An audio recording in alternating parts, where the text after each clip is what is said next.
reason that they do this is because the first player, when the first place plays, when the first player plays, right, there's 47 spots left on the board. Now there's 46, 40, 45, 44. You can see that now there's an even number of squares left on the board, an even number of cells, of empty cells on the board. So you can see that the first player is now going to get all the odd rows, and then black is going to get the even rows, right? And that's basically the idea. So, so let's say E1, F1. Let's go to like a classic opening that's, let's say we go like this, for example. I don't know, something like this. Like that doesn't work.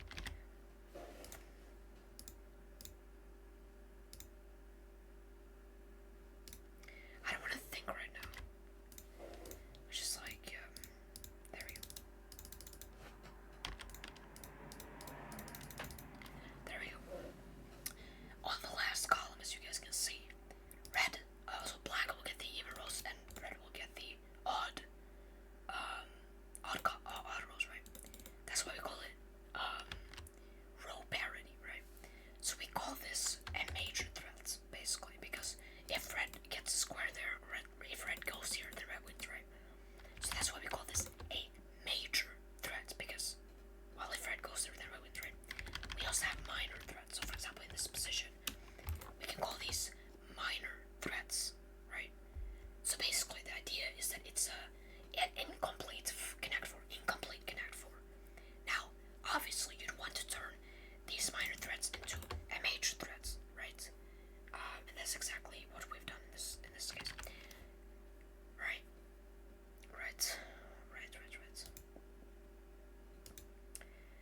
Now you guys can see the black and block it, which is kind of shit. You can see, we don't win here anymore, and you're like, oh no, we don't win, right?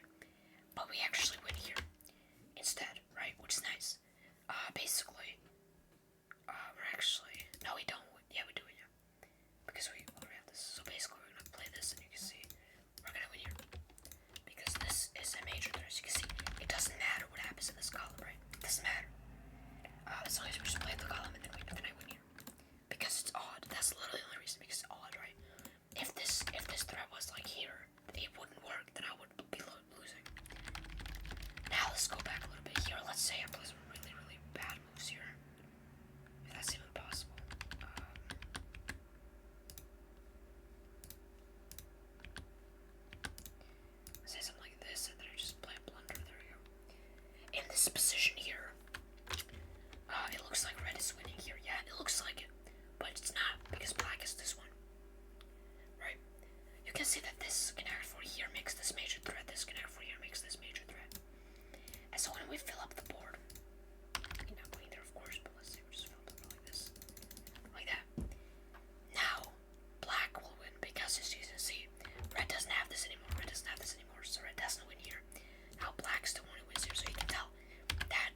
this position, black is winning.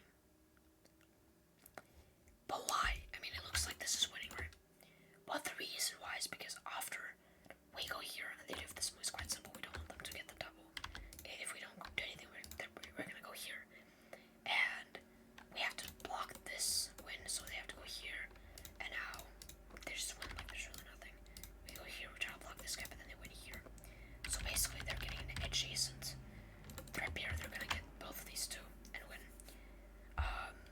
As they're gonna get two major threats, what we call adjacent major threats pair. Okay, adjacent threat pair, and that's what this is. So we have to block this diagonal, so they won't be able to get that. But black is still winning. It's because of this guy. And now it looks like this is winning, but it's not, because this is now an odd. This is now an even threat column, right? And remember that black likes even numbers. Well, if we count up right now, odd plus even is equal to odd, right? If we count it like 3 plus 3 plus 2, what's that? That's 8. And so we can't win because of that, you know what I mean? It's kind of difficult to explain it, but that's basically the idea. So that the idea is quite simple. This guy is undercutting this, right? So if you just play a few moves, it would be nice to do like a computer stuff, but let's say we got something like this, right? In this position, it is red to play and lose. Simple as that. Red can't go here because the black wins. That's the idea. And red can't go here, black goes here, and black goes kind of quickly here. And in this case, they have this diagonal, but that's not really needed. You can see this now happens, red goes here. But G2 forcing G3 by black, I think. Yeah. Now this is blocked, and red can go where the hell they want. It looks like red has a major threat here, but this guy's undercut, right? We talked about this, right? So after this guy's blocked, of course, by black, this, we can see that red is what we call Sukswag or Thungthwang or whatever the fuck you want to call it. Basically, red is forced to go here. Red will love to skip a turn in this position. Red would absolutely love to skip a turn in this position. If red could skip a turn, then red will be winning. But red is forced to play C1, and so black wins with C2. So the idea is quite simple, okay?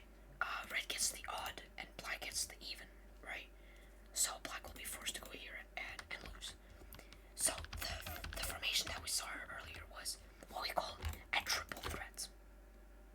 Okay, a triple threat because there's we can call it a triple minor threat because there's 3 minor threats that work together to form a win. In this case, red needs to go here because black has threats along this diagonal as well as this diagonal as well. So we need to block that with that move, and now we are basically winning, right? So after this move, there's another trick that black has, which is interesting. If we now waste a move, if we now just waste a move, black is gonna go here, and if we waste another move, black is gonna go here. And black is completely winning in this position. Because again, it looks like this is winning. And, well, it's not undercut. No, it's not undercut. But black has these 2 major threats, which win them the game.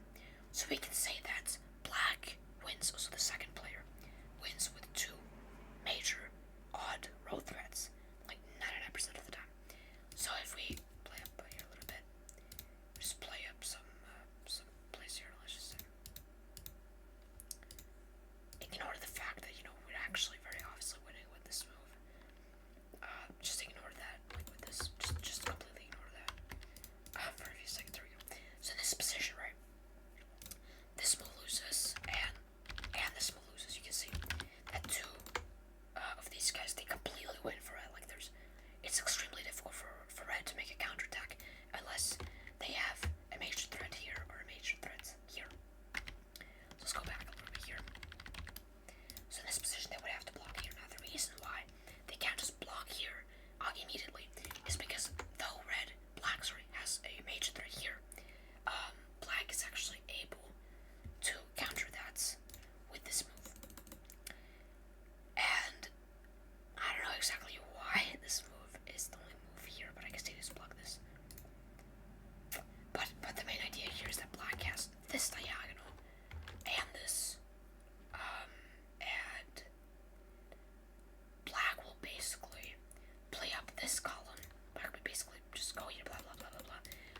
get a major threat here.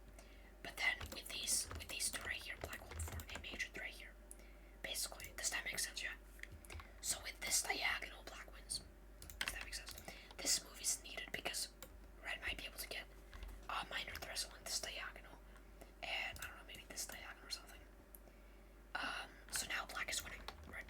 So you will need to, well, block that. You'll need to block that as red. And in this position, there's really nothing black can try to do because you can't undercut this position, and it's very difficult to make a counter attack for black as well. In this position, you're now winning. Why aren't you winning? Because this guy is not here. It's not there. It's really just that simple.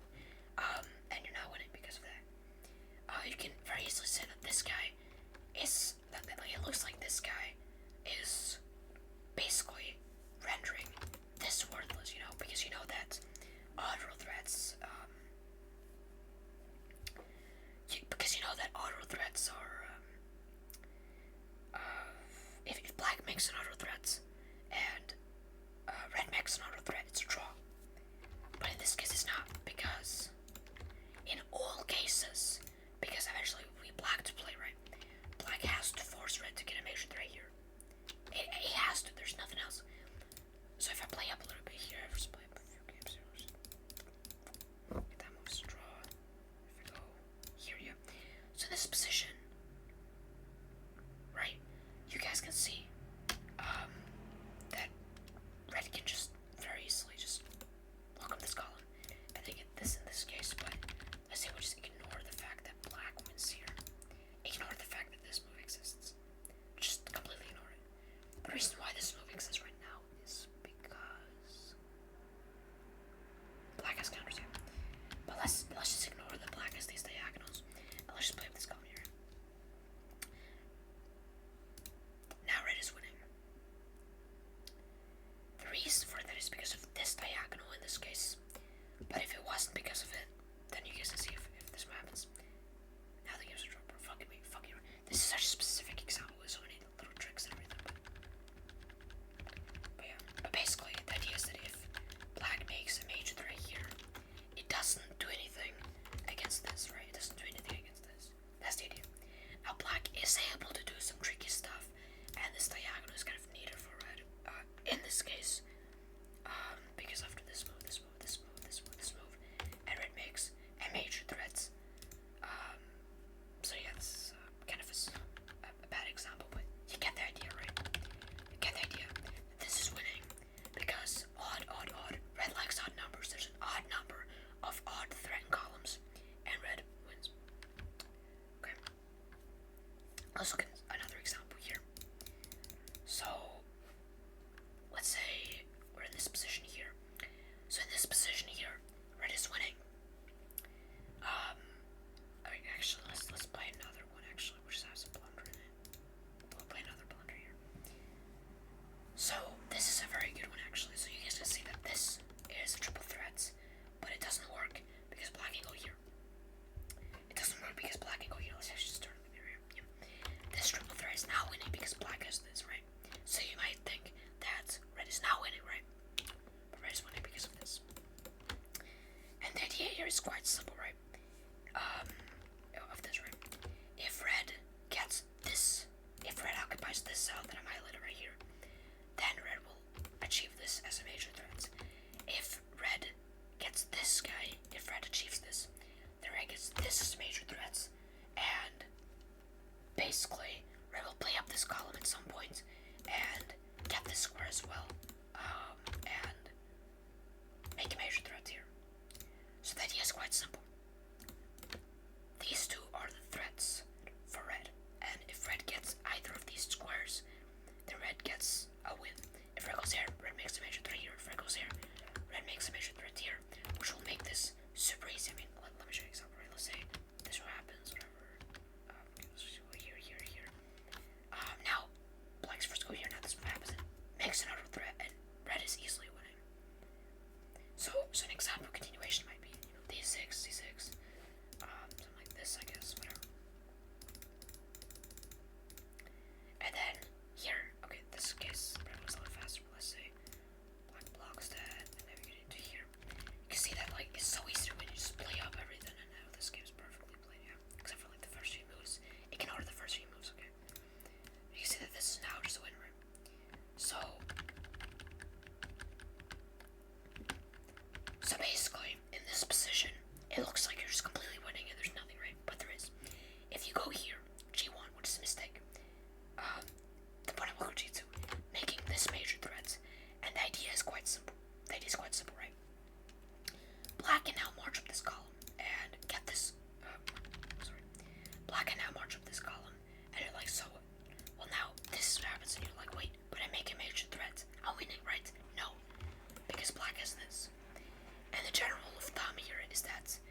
black is starting to go here because in this position, black has a triple threat of their own.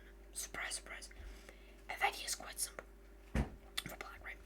Basically, this is an odd threat column, right? Which will be where black will be winning, and these two are minor threats. What we call it minor threats because they're incomplete, right? And black is winning here because even though it looks winning, this will basically end up being a major threat when black ends up going here. So black goes here, red goes here, and then black is this as a major threat. So, for example, when this happens, black can go here and gets a major threat here. And in this case, it doesn't work. In this case, it doesn't work because there's some stuff at the bottom here. But yeah, after black now get black is this one. In this case as well, like you can see, this move is now needed to block this diagonal and everything. So basically, black is threatening to make their own kind of threats on this side of the board, and red needs to stop it with this move. Now, this move also works, which is surprising, but the idea that if this move happens, you go here, and you just basically just break this diagonal. But yeah, this is the idea basically, and you still have this, but the opponent does not have this diagonal, which again, this would be winning, but we blocked it. And now, the idea is quite simple. We want to get one of these two squares and win, basically. So, for example, this move happens. You can see this is the only move, which is kind of stupid. Like, what? That's the only move. How am I supposed to figure this out? You know what I mean? In a real game. Look at this, okay? If this move happens, you lose. Okay, that's quite obvious. If this move happens, you lose because of this, right? You can see, like, this guy's just undercut. You're gonna get a major threat here, but it's not gonna work because black has these two big ass guys right there. There's nothing you can do, right? So you can also not go here because that breaks this diagonal, which is needed to win because this doesn't win anymore, right? The idea is all about odd. You need odd threatened columns, So basically, this one does work, of course, because that just blocks everything here. And this is not enough to win. This is not even close enough to win. You need odd. Red needs odd threats to win, or tactics. Sometimes tactics. So the only move is A2. It's the only move that doesn't do anything. And now black does the same thing. A3. And now red is winning with tactics with a move like this, but let's say we just ignore that and play the move A4. Again, we're threatening this, so they have to go A5. They're threatening this, so we have to go B4. The opponent, now, again, we're threatening this, they have to block us. And now we go here. Threatening this, we go here. And now, again, we cannot go here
basically. And but you might be asking, how are we winning here? You might be asking, right?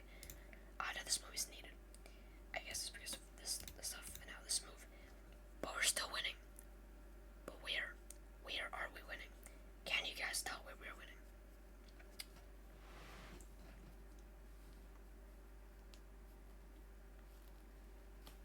Because you guys can see that this is what we call counter threats, and this is basically equal to a major threat. We can call this a major threat, and this right here. So it looks like we're not winning here, right? But we are here. How do we win here?